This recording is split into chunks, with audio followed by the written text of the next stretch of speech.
juste dire quelques mots. D'abord, dire vraiment un mot pour Abdel Barada et sa famille. Toutes nos plus sincères condoléances de la part du club et de mes coéquipiers. Voilà. Merci. Allez, on y va. Karim. Bonjour Léo. C'est un moment important. Tu es le capitaine olympique de Marseille. Tu viens représenter ton équipe en conférence de presse avant un grand match, un OM PSG qui n'a jamais semblé autant indécis que cette année. Il y a beaucoup d'espoir chez les supporters. Vous, comment vous vivez cette préparation de match d'avant Classico? Bonjour Karim. Pour nous, c'est toujours spécial. Ce type de match contre le PSG, les grands classiques, non? Et après, pour nous, oui, on a des espoirs. Pas seulement dans ce match, non? Mais cette semaine, c'est spécial pour nous aussi. Et on va aller à jouer ce match avec toute la confiance et tout notre espoir. Tristan. Bonjour.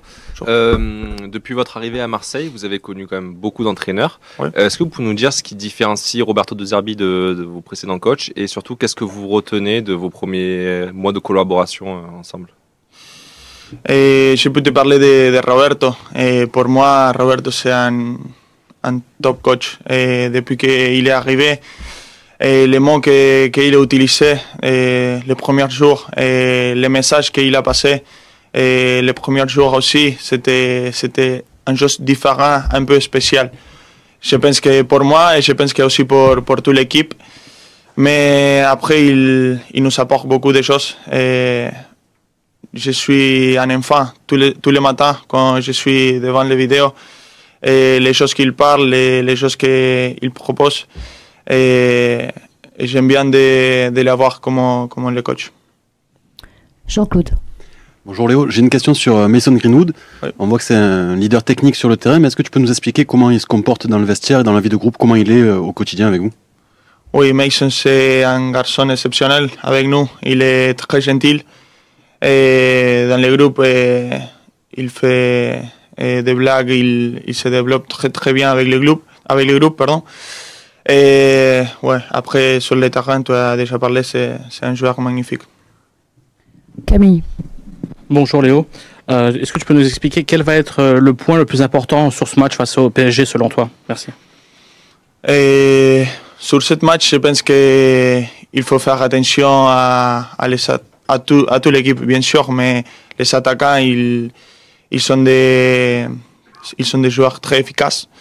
Et il faut faire attention à les profondeurs avec les deux alliés. Et je pense qu'ils jouent beaucoup avec eux. Et aussi avec les appels de le milieu offensif, on peut dire. Mais après, on a déjà travaillé, on continue, on a travaillé aujourd'hui aussi, on va travailler demain aussi. Mais oui, on le sait, ça va être un match difficile, avec beaucoup d'intensité, mais on est prêt. Oui. Bonjour Léo, on sait que tu as joué pas mal de Classico depuis que tu es à l'OM. Est-ce que tu estimes que l'écart s'est un peu réduit par rapport aux dernières saisons avec l'effectif du... Les quoi? L'écart entre les deux formations s'est un peu réduit par rapport aux dernières saisons. Et est-ce que tu estimes aussi que c'est un peu un tournant déjà dans votre saison, ce match contre le PSG? Et pour moi, pendant la saison, il y a des matchs clés, non? Et ça, c'est un match... très important pour nous, c'est un match clé dans la saison et on le prend comme ça. Après, la différence entre une équipe et l'autre, je ne sais pas, bien sûr qu'il n'y a pas, peut-être vous pensez qu'il n'y a pas l'individualité qu'il y avait avant, ou le nombre qu'il y avait avant, comme Mbappé, Messi, Neymar, mais ils sont une bonne équipe, ils jouent ensemble depuis longtemps, ils sont un entraîneur qui est un magnifique entraîneur. Et c'est pour ça qu'on doit faire attention et on doit être prêt à ce match. On doit attendre un match très difficile à jouer. Mais cette semaine, on a travaillé beaucoup sur ce match. Michel. Bonjour Léo. Bonjour. Souvent, les gros matchs, tu le sais, ça se joue parfois à une décision arbitrale. Est-ce que tu penses que la gestion émotionnelle, l'OM a pris 3 fois 2 jaunes, tu sais de quoi je parle, souvent c'était injustifié, mais quand même c'est peut-être pas un hasard. Est-ce que tu penses que dans ce genre de match, il faut faire attention aussi à ne pas confondre engagement et surengagement? À ton image, tu as beaucoup progressé là-dessus, mais en tant que capitaine, est-ce que tu vas en parler avant le match? Oui. Comme tu as dit, ce match, on le joue sur les petits détails. Après, j'espère que l'arbitrage, ça sera parfait pour les 12 équipes. Et ça nous aide à les 12 équipes à jouer le meilleur football. Mais après, oui, moi, en termes de capitaine, et aussi, je dois le dire, les joueurs avec l'expérience, on doit parler.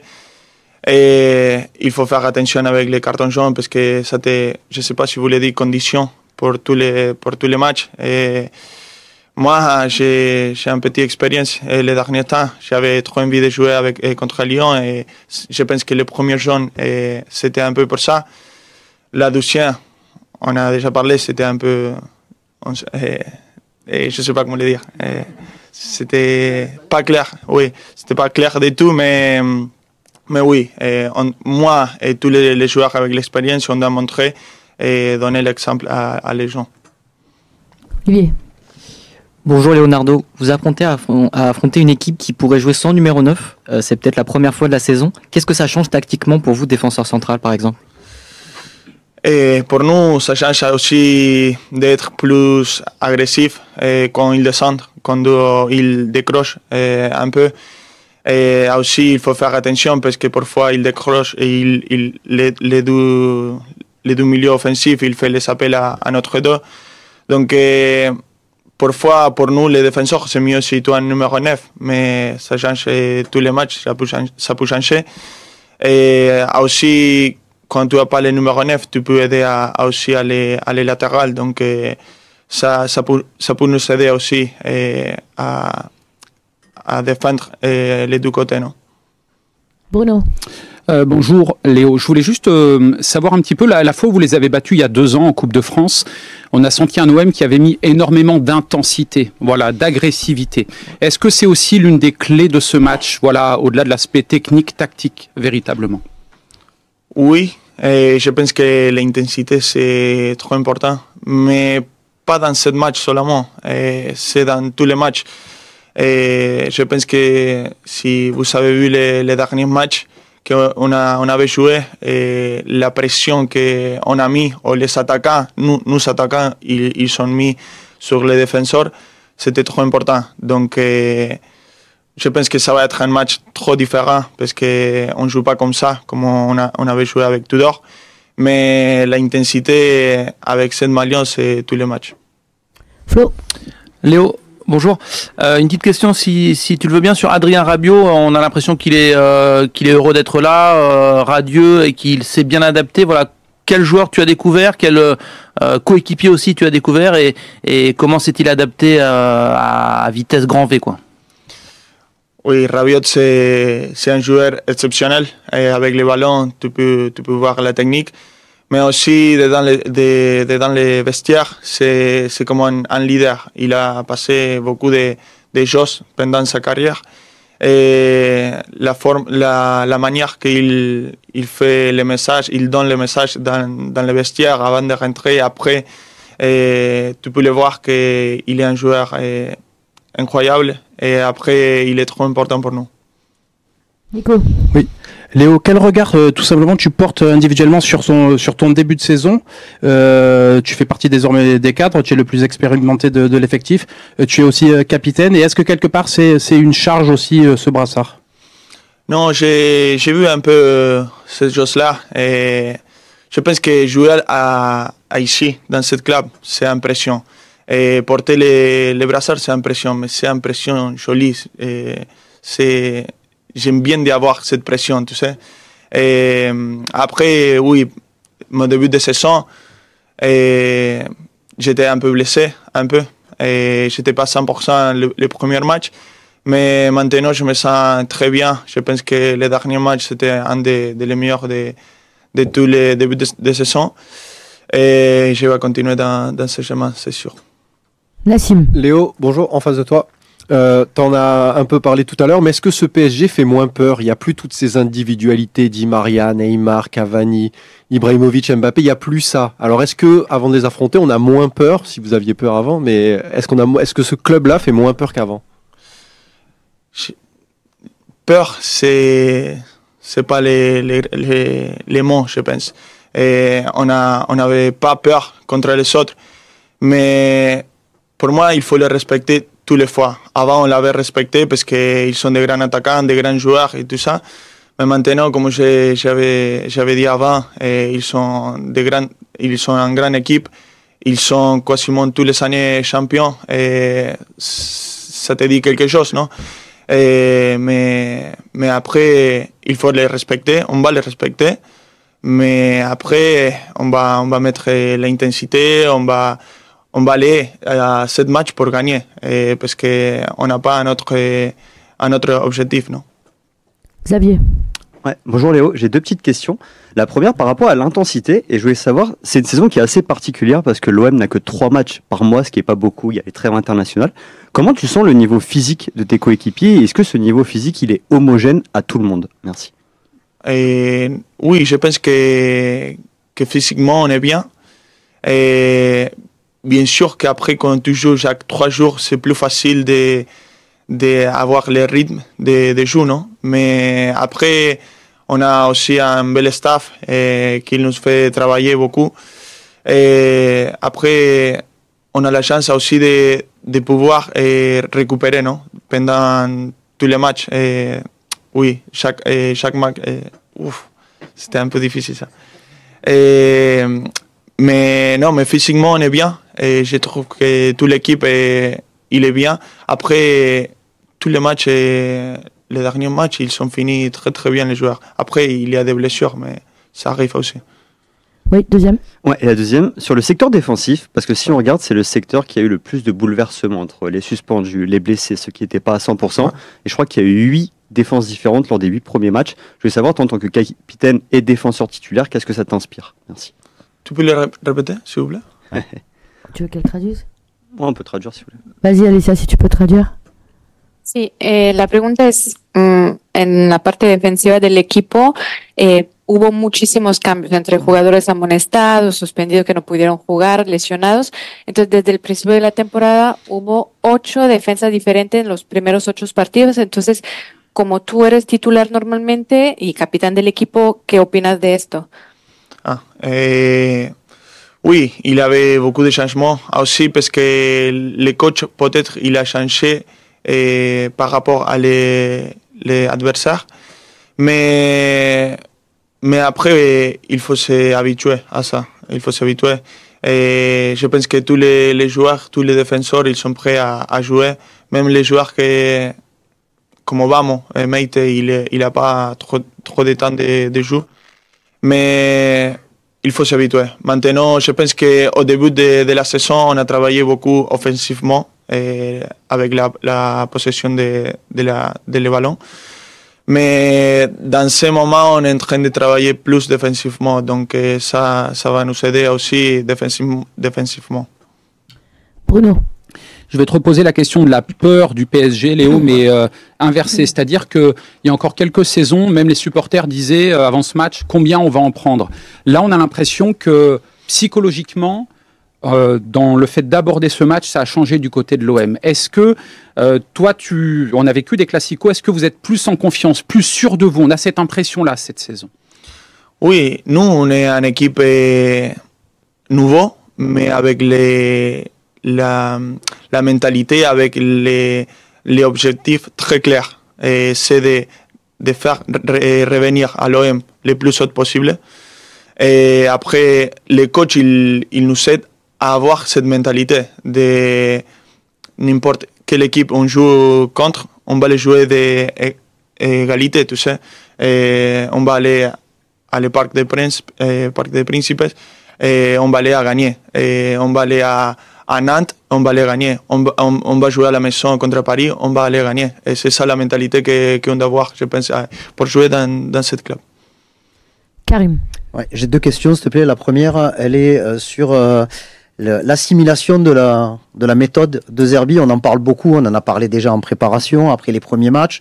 Quand on voit le passage que vous traversez avec Strasbourg et Angers, on sent que vous êtes pas encore à 100% dans les principes de jeu de Roberto De Zerbi. Est-ce que tu vois, toi, cette progression encore au fur et à mesure que les semaines avancent?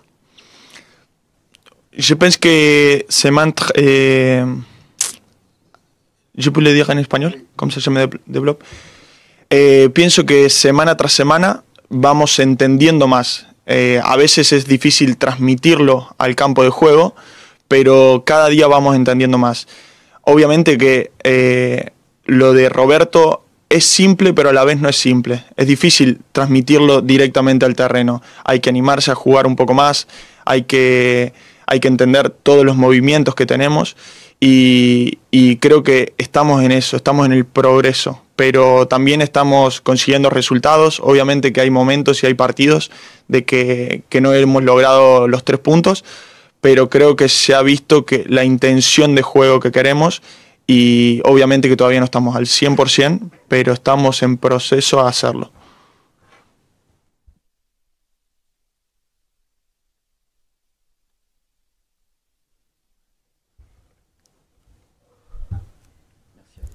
Alicia. Fue larga, creo. Oui, vous m'entendez? Là, ça y est, on t'entend. Je disais. Je t'en prie. Ok, chaque jour, chaque semaine, on comprend un peu mieux ce qu'il nous demande. C'est vraiment un travail qui se fait au quotidien, de jour en jour.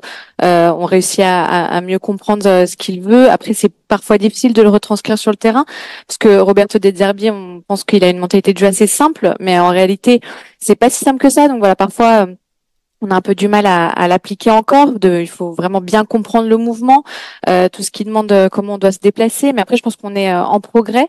On a obtenu de bons résultats. C'est vrai qu'on n'a pas réussi sur tous les matchs à empocher les 3 points, mais je pense que on voit toujours qu'il y a cette intention de jeu qui se définit maintenant. Et voilà, ça doit se faire, même si on n'est pas encore à 100%, on est sur la bonne voie.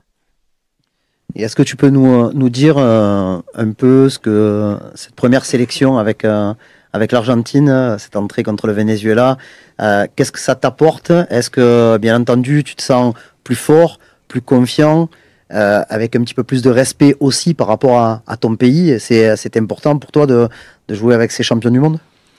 Oui, pour moi c'était un rêve. Quand Lionel il m'a appelé pour rentrer, j'étais trop content. C'était un rêve, vraiment. Et après, quand j'ai réfléchi un peu, c'était une chose que j'attendais depuis quelques années.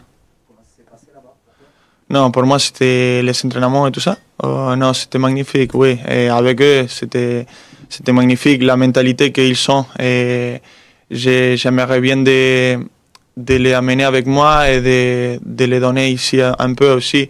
Geronimo, je sais qu'il aussi il a cette mentalité. Et je pense que c'est une mentalité de vainqueur. Allez, on finit avec 2 questions, Bruno et Flo. Oui, Léo, je voulais juste savoir si ça changeait des choses de jouer avec Geoffrey Kondogbia en défense centrale.